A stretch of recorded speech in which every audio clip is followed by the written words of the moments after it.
Então essa mulher trazendo a moeda é o mesmo que alguém que estava fora dos caminhos, retornando para os caminhos. Então os anjos celebram quando o pecador se arrepende.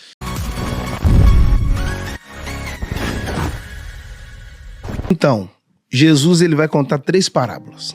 Ele fala da ovelha perdida, depois ele fala da moeda perdida, depois ele fala do filho perdido. A moeda, a ovelha, o pastor tinha 100, perdeu 1%. A mulher tem 10, perdeu uma moeda, 10%.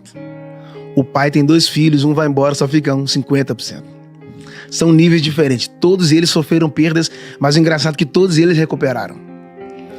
Sobre a moeda, no final do texto, a própria Bíblia vai falar sobre a questão do pecador que se arrepende. Então, é um contexto de que alguém pode se perder dentro da sua própria casa. Porque às vezes a gente acha que tudo que se perde está na rua, né? E a maior tragédia é quando você perde coisas de valor dentro da sua própria casa. Então a lição que fica é: ela não perdeu a moeda, a primeira ela se perdeu. Talvez as coisas que você perdeu só revelam quão perdido você está. Então antes de eu encontrar qualquer coisa, eu preciso me encontrar, né? Não tem como eu encontrar nada por fora sem antes eu me encontrar por dentro. Sabe qual é o grave problema da sociedade? Que tem muita gente se achando e pouca gente se encontrando. Quem se acha já se perdeu e quem se encontra por Deus foi achado. A ideia é fazer você se encontrar para depois você encontrar aquilo que foi perdido.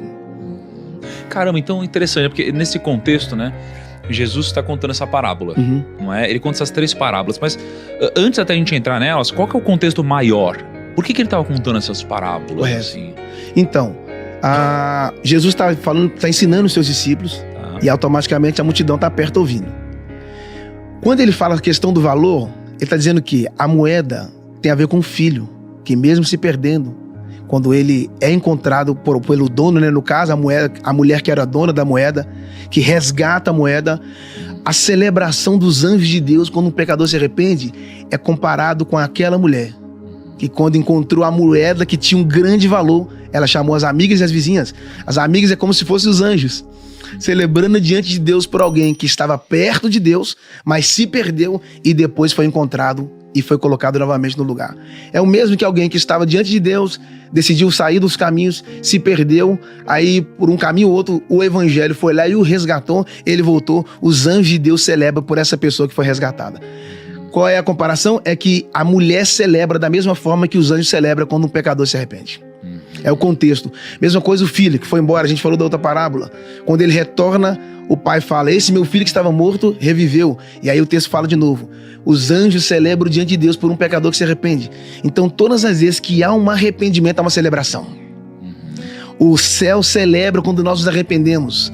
Deus não celebra quando nós nos vangloriamos. Não, mas quando nós nos arrependemos. Porque o movimento de arrependimento tem a ver com o seu retorno. Quando você dá marcha ré, quando você retorna, você está dizendo: eu quero voltar para a origem. Eu saio da rota. Porque quando você perde o caminho, você perde o destino. Trazendo a moeda é o mesmo que alguém que estava fora dos caminhos, retornando para os caminhos. Então os anjos celebram quando o pecador se arrepende. Cara, na sua concepção, você disse que a mulher, antes de ela perder a moeda, ela se perdeu. Correto.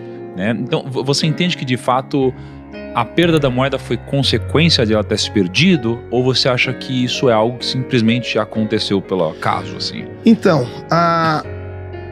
todo descuidado tem a ver com a perda.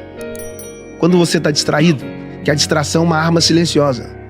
A distração é uma arma silenciosa. Você perde coisas quando você se distrai. E aí, o que acontece? Quando você está perdido, automaticamente você perde muitas coisas.